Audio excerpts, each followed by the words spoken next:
Comics Coast to Coast is brought to you by patrons like you. If you'd like to help the show out, head on over to patreon.com/comicsc2c and show us a little bit of your love. Your sweet, sweet love.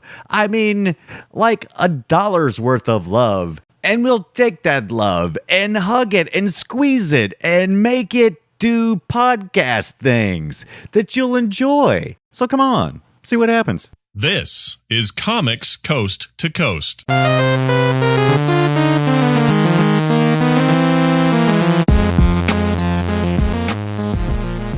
everybody, this is Brian Dunaway, and you're listening to Comics Coast to Coast, episode 318, the Paul Gill interview. Before we talk to Paul, let's talk to Joel Duggan of Starcross Forge Publishing. See how I did that? Yeah, that was a brilliant mashup of stuff that I do. I'm good. How are you, Brian? I'm still putting the pressure on you to get back to your comic, but I'm also giving you props to your Forge Publishing. So yeah, pressure, more pressure. That's what I need. Yeah, right. Hey, on a Saturday too. Right. Well, we're doing a Saturday show today. For those who are listening, doesn't matter to you. It matters to us because we usually do this on Thursday nights. You'll get it a few days later, but that's okay. It's going to be fantastic. Joel, we just had Thanksgiving here in America, and I think this is our Thanksgiving tradition. Every year I go, we just had our Thanksgiving tradition, Joel, and what do you guys do in Canada? And you always say, well, it was a month ago, so that's what I thought. It's the same tradition. It's on. It was really early this year too. It was like October 5th or something. What? That's before Halloween. That's no. Oh yeah, like it. Yeah, don't like absolutely. It. Thanksgiving up here has got nothing to do with Christmas. There's no shopping. There's nothing. Everything is closed. It's all about just food and family. Do y'all sit down and dress up like Indians, like so terribly they do down here? That's the other thing it doesn't have much to do with either is Native Americans. It's all just, I think it's just an arbitrary date. Like I think they looked at, we've got Remembrance Day in November, so there's a long weekend in November. Christmas is in December. There's Labor Day in September. I think the government looked at October and said, we need a long weekend in October. I like it. I'll tell you, man, right? You know, that Thanksgiving story in America, it starts off good, but it ends up bad. So, like so many of our stories. Speaking of that origin story and comics and stuff, Cedar Kronstadt, who we had on the show a week or two ago, had a cartoon about why Americans eat turkey at Thanksgiving. The turkey is sitting at the table, and he just announces out of nowhere, "Hey, let me tell you about this diet that I've been on that's changed my life." No, how about politics? Let's talk about politics. And there's a Native American and a pilgrim looking at him like lunch. Nice. Lunch indeed. Matthew, how are you, good sir? I am a little breathless because I was just raking my lawn because I'm a terrible person who forgot that we're recording on Saturday. Let me tell you something about Matthew Ducharme. He is a beast of he is held to his calendar. He does not, if you switch something on him, he does not function well. You know what? I recognize how my brain does not work, and if I do not rely heavily on my calendar, then I am lost. He's had rake leaves on his calendar for like about a month. Do you want to record a podcast, Matt? It's rake day. It's rake day. Do it. It's rake day. All day long. Different in Canada, right? All right. Yeah. Mrs. B asking you to do something later. Do you want to play a board game? It's rake day. It's rake day. Rake day. Speaking of rake day, that has nothing to do with Paul Gill, but today our guest today is Paul Gill, who also is a fellow Canadian, right? Isn't that right? That's correct. Sweet. I love the Canadians, obviously. I like them. Yeah, right. I like them so much. I had one on the show. It's a good idea. Now I have two. I'm taking over Canada. Two might be too many. Too many. Ooh, I'm watching. No, I want to talk about Paul Gill first, but I want to tell you guys what I watched on Netflix pretty soon. Go to paulgill.com. Nothing fancy or anything. It says PAULGILL. Check out Paul's work there. Paul, tell us a little bit about yourself and your work. What can I say? I've been anything one of those. You want. I've been one of those people who will say, "Oh, I've drawn since I was a kid, as far back as I can remember." That's what I've been doing. And I didn't know what I was going to do for a career as far as this type of work, but I just kept trying and ended up going to animation school and right after high school, and then realized after working for a bit in animation that that's not what I want to do. It sucks your soul. Yeah. So I ended up going to design illustration school and sort of found my way into video game art since then. And I've been doing a bunch of different things in video games ever since. But I also freelance and do a bunch of illustration work on the side, which is sort of my preference as far as the type of work I do. Right. Much better pace, right? Yeah, definitely. Yeah. And just more fun coming up with my own things that I like to do. You know, I'd often pondered animation myself, as many of us who have drawn since we're kids. Mm-hmm. And some people went into the field, and other people said, no, not doing it. It's hard. It takes a special kind of person, and I would say it takes a special kind of patience. Oh, yes, totally I different. like that. Yeah. True story. Because I know a lot of artists who are like, I want to go into animation, and then like I'll be talking to them, and then they'll be like, I hate drawing the same thing over and over again. Then guess what? You don't want to go into animation. You'll never make it there, because you gotta love drawing the stupid thing over and over again, unless you get further in your career, and then you can do all the things that you want to do and make the other new guys like Paul when he showed up in 1998 and go, hey Paul, go draw everything. I want to stay here. Now, 98, that was right before we really started getting into a lot of digital stuff. Yeah. I was starting to see a few digital things starting to pop up, but a lot of it was still hand drawn. What kind of market did you walk into whenever you started animation back in 98? It was I took 2D animation. That was the entire course. And we did, for computers, I think we actually started coloring in computers that year. Right. But everything was done by hand for the most part. And that's when I started doing a really short storyboard job right after I got out of there. And yeah, it was still pretty basic. Like there wasn't much going on with computers. Like now I work on a Cintiq on my Mac all the time, and it's totally different. But that's how I do most of my work now. But back then, yeah, it was really different. Back in the good old days. Yeah, it's so long ago now thinking about it. It's funny. All the time. Go ahead. Paul, you and I actually went to animation school at the same time. No way. Did you? And did you? I was here in Halifax. I finished. I was a little bit later. So 98. I was like 2001. So it's just 3 years later, and there was definitely some Flash and CG components to my animation school. So it's funny how over just 3 years. So when you get out into the industry, how quickly did things go digital? Oh, I felt pretty fast, because I remember I'd say a year or two after I graduated, that's when I started talking to people about like a course in Maya and stuff like that. And I ended up taking like a short 3D Maya course. But that was so new to me at the time. I mean, I wasn't really into that at the time, so maybe I was a bit late on the scene. But yeah, things are definitely different now, especially like where I work now. It's like I work in video games, but it's not what you would think what I do. We'll talk about it at some point, I'm sure. But right, yeah, absolutely different. So would you ever go back to animation? Is that? No, I like making my own really stupid little cartoons on I used to use Flash, but now I would probably use After Effects or something. Right. It's not even Flash anymore. They call it what is it called? What's it called now? Animate. Yeah, Animate. Yeah. Yeah. But it's still Flash. Come on. Yeah, it's still Flash. They're just trying to make it sound cool. Right. Well, the Flash sounds cool. Yeah, it does. But plus, Flash took a pretty heavy PR hit with all the exploits that the Flash player was experiencing over the years. So that name kind of became synonymous with injected infections and everything else. So it's like, maybe we'll call it what it really is, which is animate. Yeah. Or as I like to call it, Matt the Wad, because I think that was when I was heavy into looking online for Flash animated cartoons and shorts. I remember coming across Matthew's work, and that's how we actually got him on the show to interview him, and that's how eventually he decided to come on in, and the water's fine, and he's been here for just about forever. I've been drawn in. Yeah, we can't poo-poo Flash too much. It got us there. It helped us transition.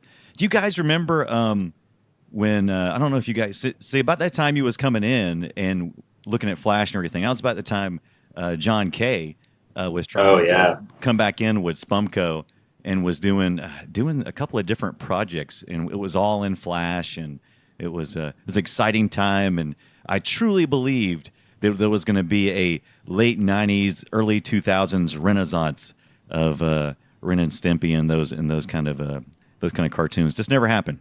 Never happened. You know what? He went too far with them. Right. Mm-hmm. You went too far. Finally happened. Yeah, I worked on the Jack Black and Kyle Gass music video and nice. The Weird Al music video that was directed by John Kay.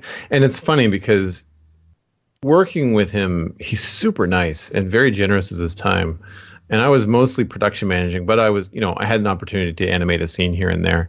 But it was like really pushed to the point of like offensive stuff. Like it kind of made South Park feel a little bit tame. It's very overly sexualized. Like the whole, now I can't remember whether he was directing them or just like he was producing them or what, but it like all the animation of course was directed by John, but I don't know who came up with like the story for the video, whether that was a combination of, Jack Black, Kyle Gass and John or whatever. Yeah, that's what I would because then those guys are pretty out there too. But yeah, like I couldn't really show the work to my family because it was just like my sister might have got it, but like parents are like, "What are you working on?" Nothing. Nothing. Don't worry about it. Right. Which is weird because like it gives you a very different impression because John is not like that in person. Mm-hmm. At least to me he wasn't. But then the content was like really raunchy, and it's like, well, yeah, that's why I think that's probably why it didn't take off. Right. Well, John was coming up during the 70s when we were kind of pushing more adult entertainment, and he kind of fell in at the right time with animation, being independent with animation, and about the same time that places like Nickelodeon were trying to find a cartoon market that was both more edgy than the others. And it was a magical mixture of time and place, and just it worked out. And before we get too far to talking about that, let's talk. I want to talk to you. Are you still doing this "Don't Mess with Karma" animation stuff? You said you were still working with the marketing, right, of that, or are you still doing that, Paul? No, that is done, but it went for a really long time. It was one of my first big freelance projects after design school, and it was the kind of thing where I was like, oh, it's just going to run for the summer or whatever. I think it ended up going for almost like 10 years. We started doing a whole bunch of them like every year. So yeah, it was fun. Like those, and that was done in Flash, all of those ones. Kind of reminds me of, it's just fun little simple stickmen kind of almost art style. I like it. Yeah, it was fun to do. Yeah. But now you're doing what you love, right? Well, I mean, you loved animation probably, but now you're doing I was going to say, probably part of the reason where we got so into animation is because looking at Paul's work, it looks ripe for animation, like ready to go. A lot of the designs are just nicely simplified and look like they would be wonderfully stretchy and subject to all the fun stuff that animation can do. So it's kind of interesting that didn't appeal to you, but at least the style did, the visual style. Yeah, I think that's the thing. Like, as a kid, I'm still into cartoons, and you can tell I've been influenced by so many cartoons of my generation. And then you think it's going to be one way when you work there, but it's not exactly like that. But it doesn't change how much I like the style and the look of those cartoons. Absolutely. You spoke about influences from your childhood. I love your space book, your space bus, excuse me, your space bus illustration off your website. Got a lot of Star Wars, and you even have I just love the little details in the background out the windows and things. So you're still meticulous.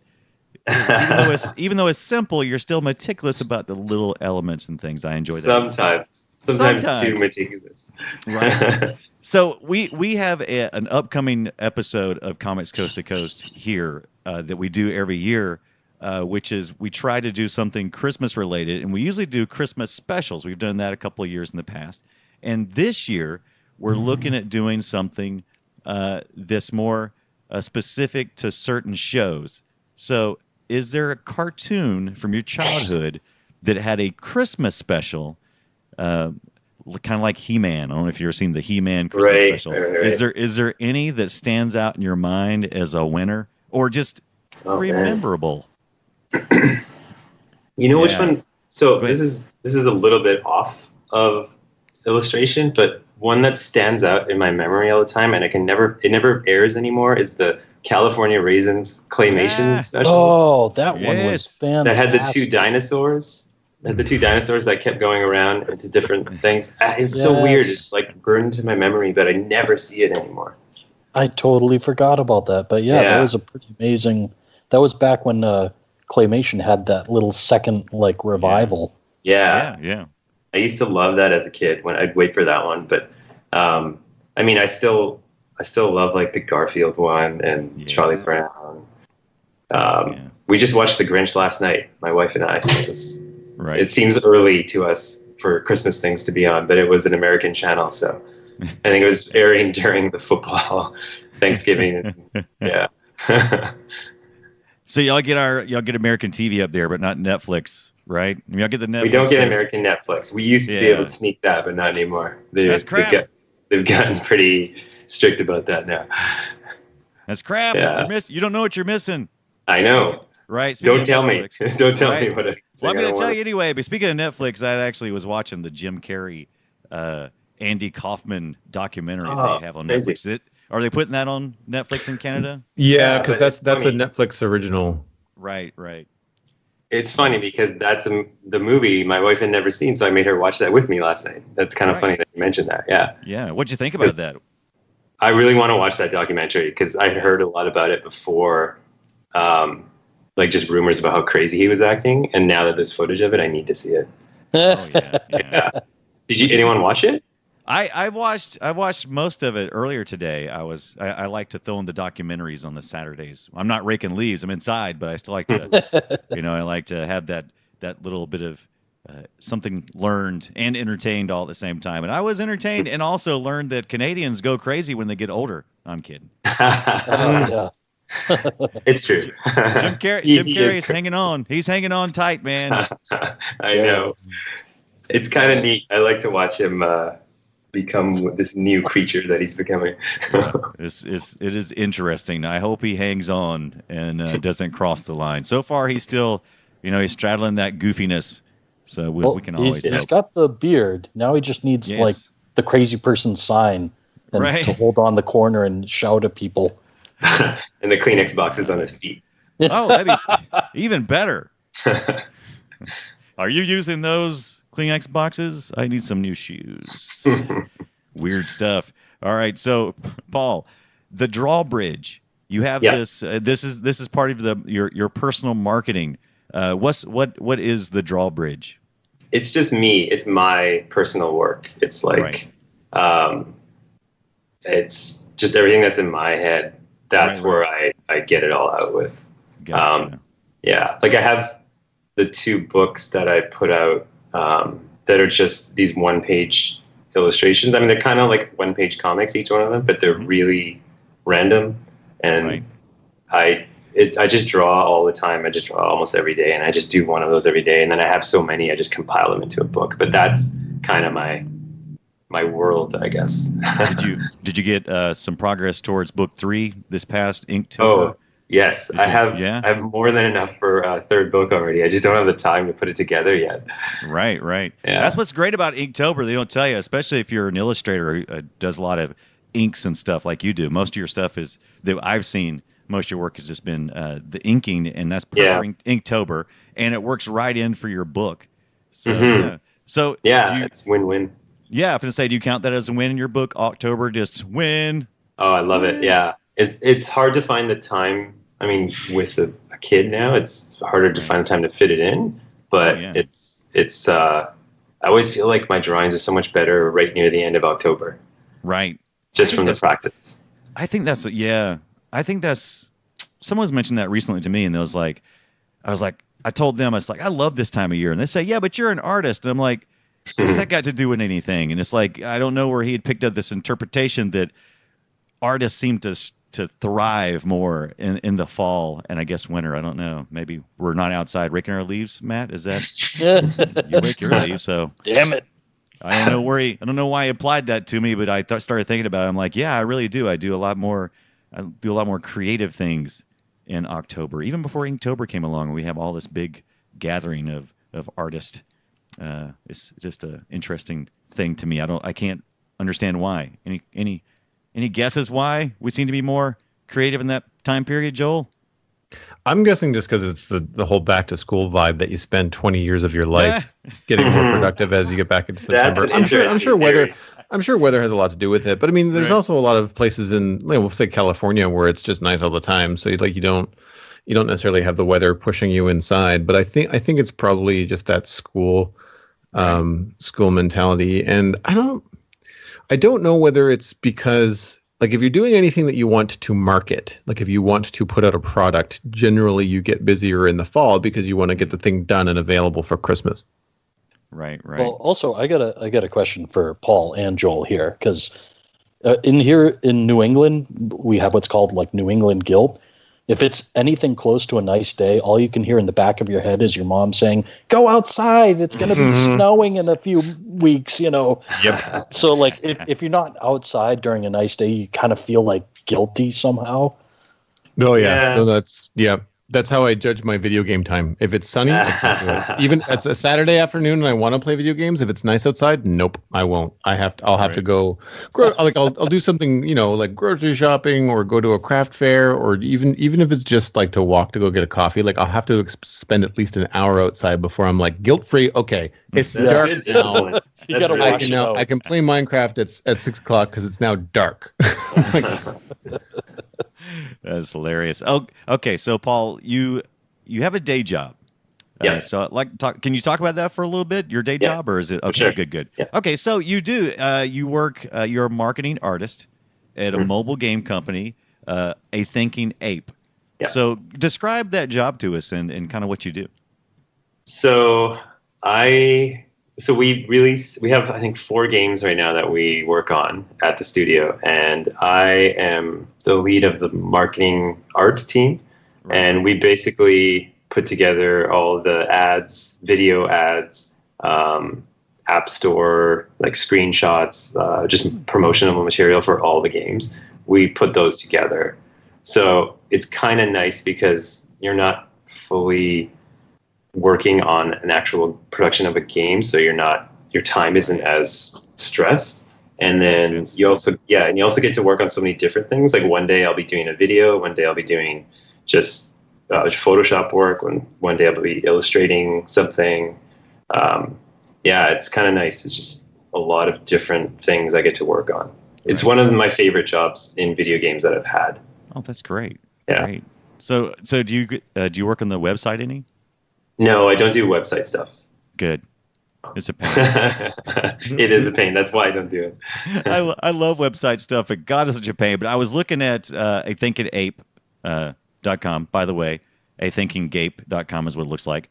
And I am both entertained and don't know what I'm doing on the website because it's kind of cool. It's definitely different, but it's like, what if I want some real information? I'm going to have a hard time. To spend some time looking for it. Yeah. But it's a lot of fun. I love it. This is kind of how the feeling I used to get when I used to go to thinkgeek.com. They've gotten a lot more over the years. They've gotten it really nailed down to being creative and providing the information you need. So it's a fun place. So that's great. I would. Oh no, my browser just moved. Oh, where'd my show notes go? Okay. Hey, technical difficulties. So, well, while you're trying to sort that out, I mean, Yeah. I know we've tossed around the term marketing artist a couple times already in the conversation, and I'm curious for people that don't really know, like for me, I'm always thinking like graphic designer or Illustrator, but a marketing artist. So like in terms of your day to day, like what would be the kind of things that would differentiate you from a graphic designer or I guess an illustrator in terms of like maybe not graphic designers, maybe not illustrator is the right word, but like a designer or graphic designer or layout artist. I know what you're talking. I think I know what you're getting to. It's a bit of all of those things, the job, but it's what drives what we end up producing is numbers. Like we look at how well an ad is doing and we try to figure out why it's doing well. And then we iterate on that and we add things to that. And it's a little bit more than just designing something. Right. Yeah, it's weird. Like I said, it's an interesting job. It's not something I ever thought existed as a job. Right. So if you're looking at something like an illustration of, say, a character with a sword, and if you have to make more illustrations for that particular game, you look at the different advertisements that would have maybe the one with the sword, the one with the wizard, maybe female versus male characters, and then you would Stuff like that, yeah. take that data and say, all right, well, the guy with the sword had more clicks than the girl with the wand. That's so totally how it works. our next ad is then you're saying, all right, well, we should design more sword illustrations and more stuff with big muscle dudes in it because that just happens to be what gets the clicks. Yeah, that's exactly how it works. Yeah. Right. So Wow, it's creative, but it's creative driven by direct feedback from marketing data.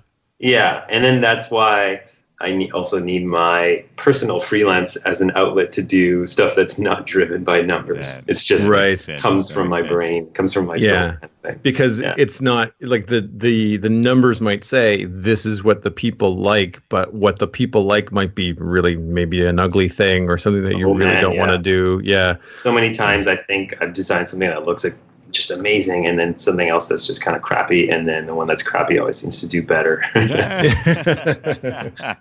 It's kind of like that thing when you take your designs to your client. Yeah. It's like, just do 3 designs or 2 designs. Don't give them all of them because they're going to pick the worst one. Absolutely. Don't give them all your designs. And always, and whenever I'm taking something to somebody, I'll complete it to my satisfaction. And then I'll back up a couple of levels on purpose. So there'll be something that is like obvious. And it's like, so the client, because I think clients feel like if they don't have some kind of something to say, they don't feel like they're getting the product they want.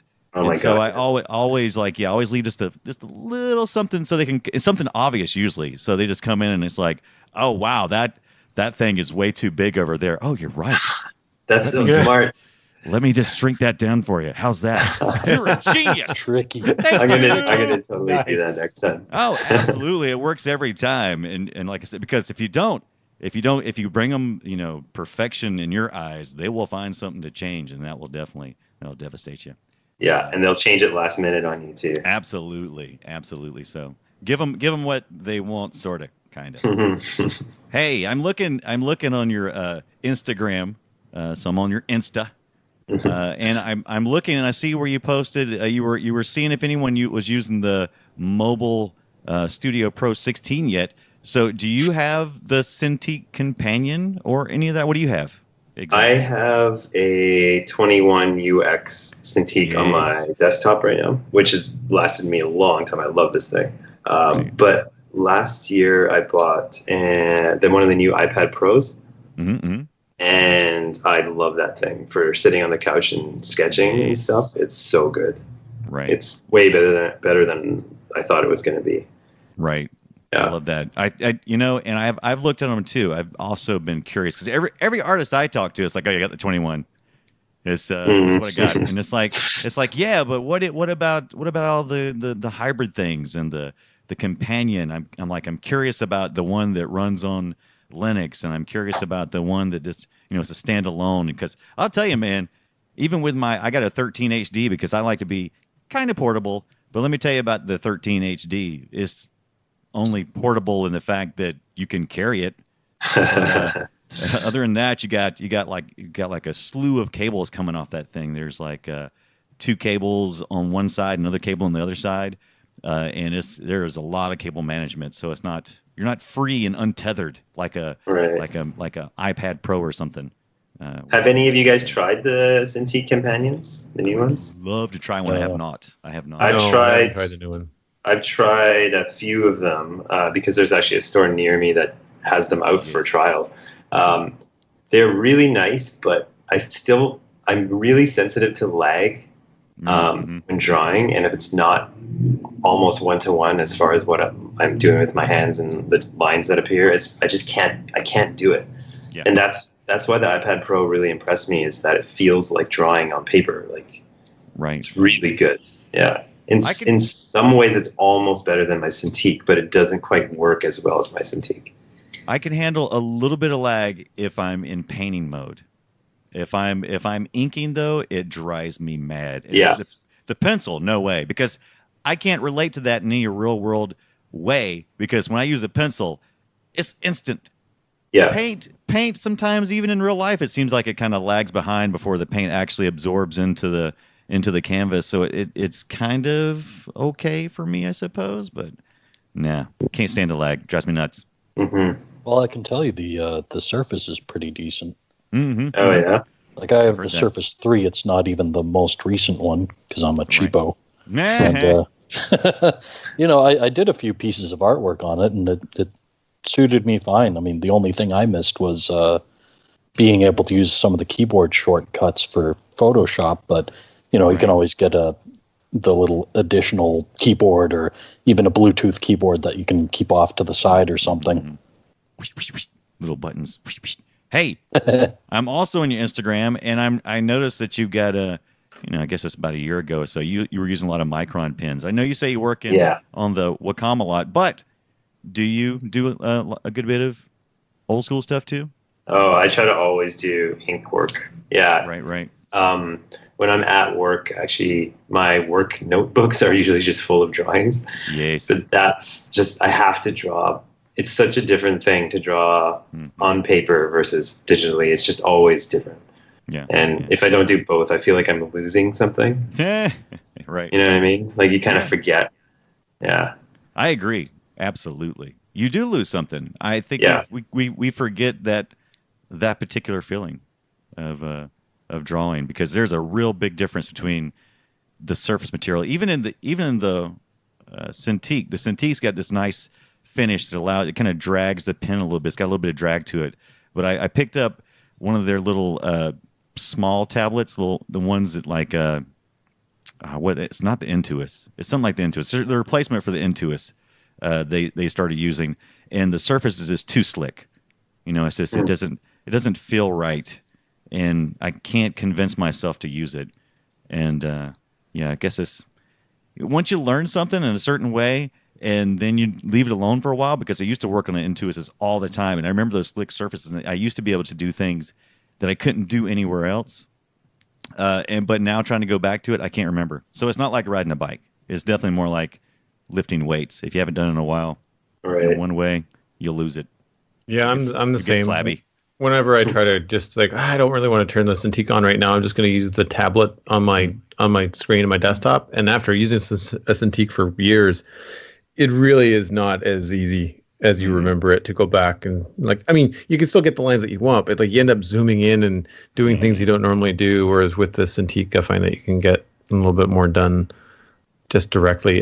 The thing that I find so interesting is the price ranges of all these things. While we've been chatting, I was looking up some stuff on the Wacom website, and Cintiq companions and their computer, they're called pen computers now. Right. They start at like £1,500 UK. Right. That is considerably more than an iPad Pro. Right. Yeah. Right. And not to mention that I think the only thing a Cintiq does is just be a Cintiq. It runs probably Windows 10 or Android, depending on which one you get. So but it could run any of those applications that run on it, right? Yeah. But so I guess the advantage there is that you can actually work in Photoshop in Windows 10 on the companion. Which would be nice. Yeah. Yeah. But I'm trying to think like if what you're really needing these things for is for illustration on a screen, ultimately something like, I believe Procreate will save to a PSD that you could then take to your desktop and finish up. Because if all you really need to do is just draw on the screen to get yourself going, then plus you get everything else. Right. If you compare it to an iPad, the price is definitely way too much. If you compare it to a laptop with even a touchscreen laptop, or it's on the higher end. So it's I guess it comes down to what you're replacing. Are you replacing your laptop, or are you just buying a device flat out this unique, right? Or are you thinking about replacing an iPad? So yeah.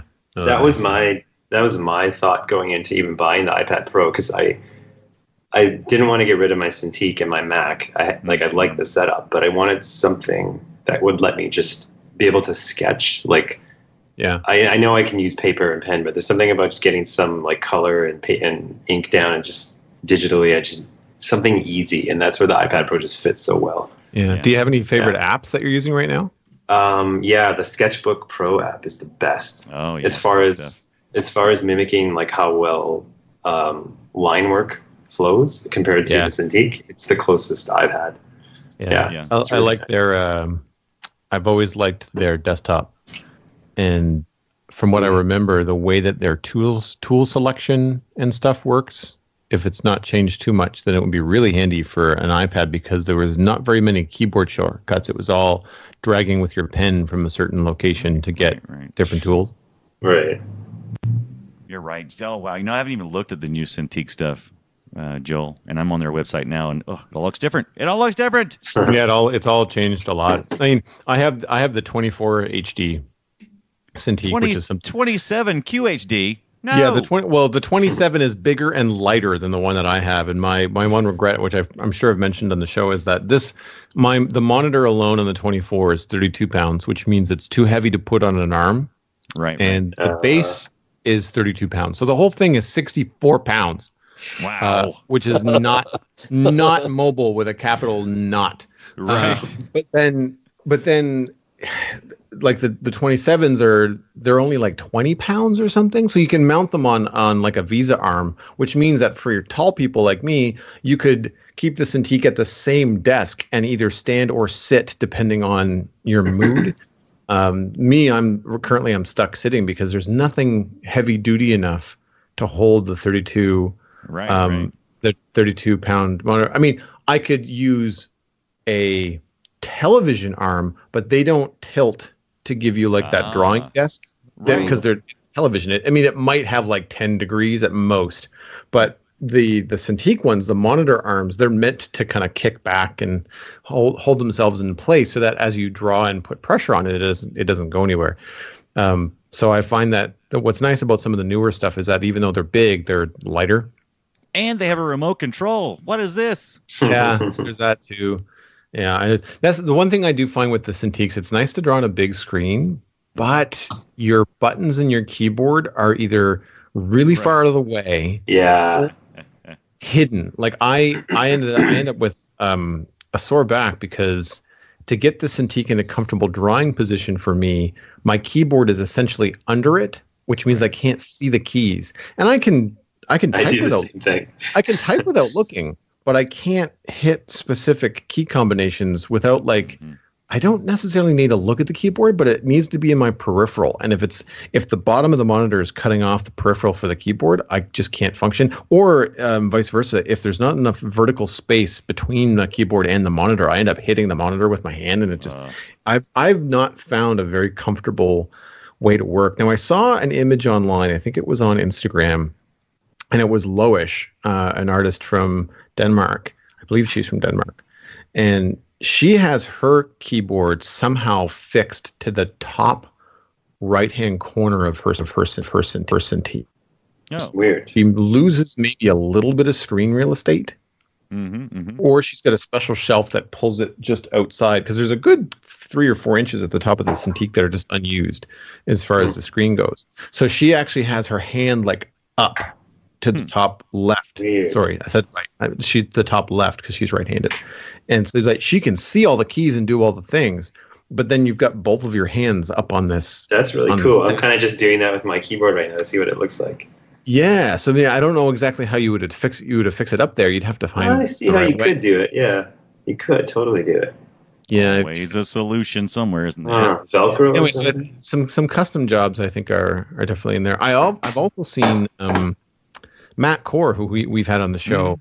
Yes. He would buy these custom peripherals for painting. Now, this was specifically for his tool set and his workflow. It was less about hotkeys and more about like different controls and stuff. So it would be this weird multi-key peripheral, not a keyboard, but like a programmable thing that you could then attach to the Cintiq or to the side of it. So for be more ergonomical, kind of like grabbing onto like a big, like a bowling ball or a catcher's mitt, and then underneath each finger there's a bunch of different buttons. I think they're meant for gaming. Right. It was really, Makes sense. but he had everything like mapped, like switch brushes switch brush sets and all this kind of stuff. It would take a huge amount of getting used to. I was about to And say. then if it's, yeah. If all Adobe this, changes anything, you're screwed. right. This all just makes me realize, as a gamer, as I've gotten older, it seems like there's all these gestures that I'm having to learn. When it started, it was just my joystick and a button. And now there's all these weird gestures I have to make. I'm starting to feel like a one-man band whenever I'm playing games, or now it sounds like my drawing's going to head to the same direction. It's like whenever I twitch like this, it's like undo, undo, undo. Please, oh my God, I'm messing up so bad. Undo. All right. So all right, I feel like we're neglecting our guest a little bit because I'm looking at his artwork, and it occurred to me that there's an awful lot of just black and white line work. Yeah. Do you in general prefer working that way as opposed to like full color illustrations? Yeah, most of the time I do. Color intimidates me sometimes. Yeah. I don't know what it is. It's something I always want to try to break out of and learn a little bit more about. But something about it, I just feel like the black and white's good. I'll just stick with that for now. We're good at that, so why go any further? I mean, if it's finished, don't give the client 110%. Give them 90, and then come back. And I think it's a good plan. Matt, while you're talking and asking the last question ever, if you're up for it. Oh, and the leaves haven't taken you over. They're on their way, right? But I can squeeze in the question before they get me. So, Paul, who are some artists that we need to know about and need to be following? Where can our listeners find them, if you know? Okay, I can do that. So one of my favorite illustrators, you probably know him. He's Corey Loftus. Oh, yeah. You know him? Yes. His work is the best. I really love his work. He's the best. Yeah. And there's a lot of people on Instagram that I really am big fans of, but there's a few lately that I've just kind of been obsessed with. I can name a couple of them off if you want. Bring it, rattle them off. Give me the artist. I'm just gonna have to go on Instagram just to remember which ones they are here. Yeah, well, I love Corey Loftus. I follow him on Twitter as well, and just love this work. It's so much fun. He was. When I say fun, I mean dramatically fun. Yeah, His stuff. He was one of the or if not the lead character designer on WildStar, the video game. Right, yeah. And I really like that game. Great looking game. He has such good like nostalgia vibe to his work. Mm-hmm. When he has all the old school, like you have like He-Man in there sometimes, and it's really good. There's a guy who does these hilarious comics his name's John Cullen, and his his Instagram is Nell UCNHOJ. He is one of the funniest guys in the world. He is a riot. Now, Joel, were you here for the John Cullen interview? Oh, was he on? Nice. That's a really good question. I want to say yes. I want to say yes because I would. I'm frantically typing in his name to see his work because I can't remember. But he is hilarious. He does all these Garfield. He does all the. I love the Garfield stuff. They're so good. It's been a while. So it was like 285 when we did the interview, which was what, 2015? No, 16. It was 2016. I would have been on the show. I Yeah, probably you would have were. scheduled it, but I'm just trying to remember whether I was actually there for that episode. I don't know, but he is consistently fantastic. I follow him on Twitter, and almost every day I look forward. He's one of the artists I just have to see every day. I'm like, yeah, Same here. He's one of my favorite yes. ones to make sure I see Yes, whatever comic he did because it's just so on point. Yeah. I feel like his sense of humor really rings with me. Oh yeah. Yeah. Yeah. No, I remember specifically we talked to him about color.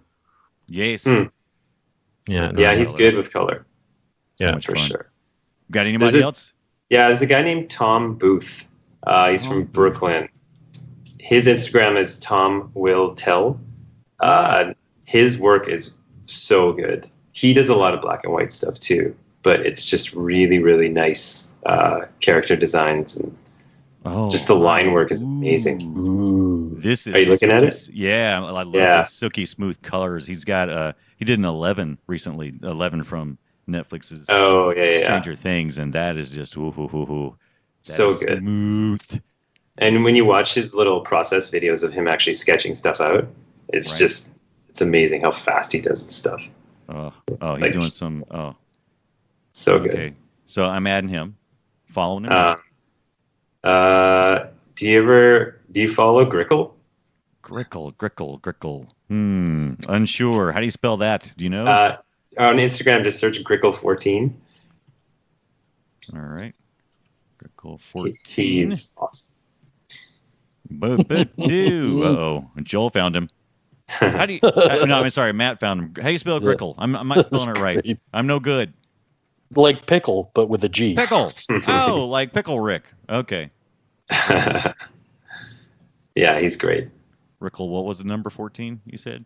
Yeah, Grickle 14. Right. I mean, I follow so many people now. It's hard to keep track, but yeah. Oh, yeah. I follow this guy too. Oh, yeah. Yeah, you know him? Yeah. I know. Yeah, I love his stuff. He's somebody. I think he's somebody else on Twitter. I follow a lot of people on Twitter still. I do the Instagram too, but yeah, I see his stuff all the time. I pretty much only use Instagram. Yes, I kind of don't touch the other ones. I don't blame you. If I was starting out, I would be on Instagram, no question. But unfortunately, I built my empire on the Twitter, and getting over to Instagram has been a bit of a. It's been I don't know. I haven't had as much luck there. I'll get there. I wish I had Twitter energy like I did back in the day. I was all hitting it hard back in the day. I just don't know if I have that kind of energy anymore. Oh, he's Canadian too. Yeah, he is. Yeah, he's done some cool short animation work too, where it's just little funny short animations. Right. His Instagram lists him as the director of Box Trolls, which is not a small movie. Is he the director of Box Trolls? Oh my gosh! Oh, wow, I follow him all the time. Maybe I had a big Box Troll thing where I was heavy into the Box Troll stuff, and so that's funny. Maybe that's why I started following him. That is so Grickle is either Graham Annabelle or Anthony. It's Graham Annabelle. Yeah, Graham Annabelle. So yeah. Interesting. That is funny. I'll give you one more. Give me one more. Someone named Stephanie Rizzo. If you want to look up Instagram, it's just STEPH_OBLE. And those are just really nice posed illustrations of like animal characters. They're just so good. Boom. Yeah, when you see them, you'll know. Just super cool poses. Oh, I think, do I follow her already? No, I don't. But yes, Will. Her stuff is fantastic. How do you spell the last name again? Or what was on the Instagram or the real name? Instagram. It's RIZO. Yeah, RIZO is the last name. It's always weird when people have. I mean, mine is like that too, where it's not my name. Right. Yeah, you can search people by name on Instagram, and it'll still come up. Oh, you can. Okay. Cool. Yeah, like if you type in their actual name, it usually comes up in the list. Just because of the way that because Instagram, I think, requires you to put like your first and last name or something, even if you've got a handle. Right. It doesn't require, but if you do fill out the form, then it's searchable, I guess. Right. I have that issue when I'm, looking for artists to interview and research for the show, where they've got the only thing they have is an online handle, and you're just trying to figure out what's their name. Right. What are you doing? Yeah. Love it. All right. Hey, thank you so much for all that new stuff I'm going to be looking at later on today while No problem. Matthew is out fighting the leaves. Paul, one more time, if you don't mind telling us where people can visit you on the internet. PaulGill.com is my website. And then if you want to follow me on Instagram, it's the Drawbridge. Excellent. Hey, if you have any upcoming projects, let us know when you get that book 3 put together. I will. We will toss it out here, and maybe we can have you on the show again sometime in the future. When book thanks 6. for having me. Oh, absolutely. Appreciate you, Paul. It was a blast. And also thanks to Joel Duggan of Forge Publishing. Joel, where can people visit you? 2 places. They can go to Instagram with just my name, Joel Duggan, and you can why not go to Instagram and check out Forge Publishing as well, because there may be some cool stuff coming up next week for Cyber Monday sales. Ooh, Cyber Monday. Matthew. Best place to find my work is on YouTube. Just do a search for my name, Matthew Ducharme, or Matt the Wad. That's my name. Don't wear it out. Also, follow me at the Brian Dunaway on Twitter, and sometime in the future when I start building my Instagram empire. Until then, check out Comics C2C on Twitter. Check out our website, comicscoasttocoast.com, where we have over 318 interviews now, or maybe not all interviews, but most of them are interviews with cartoonists, just like artists and illustrators and animators, just like Paul. We've had a great time. Thank you so much for your time, and we will see you guys next week.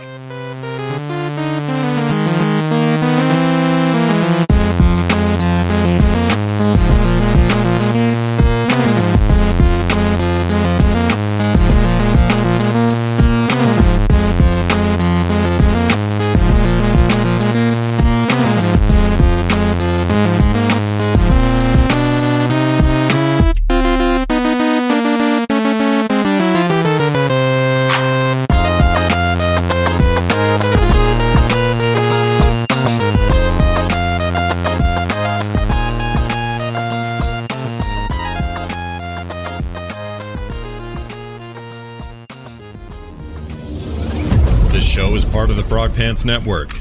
Get more at frogpants.com. Spoilers! By the way, all the Christmas specials from the series that we watched, no one could sing. Everybody was the worst. Even the stuff sucked.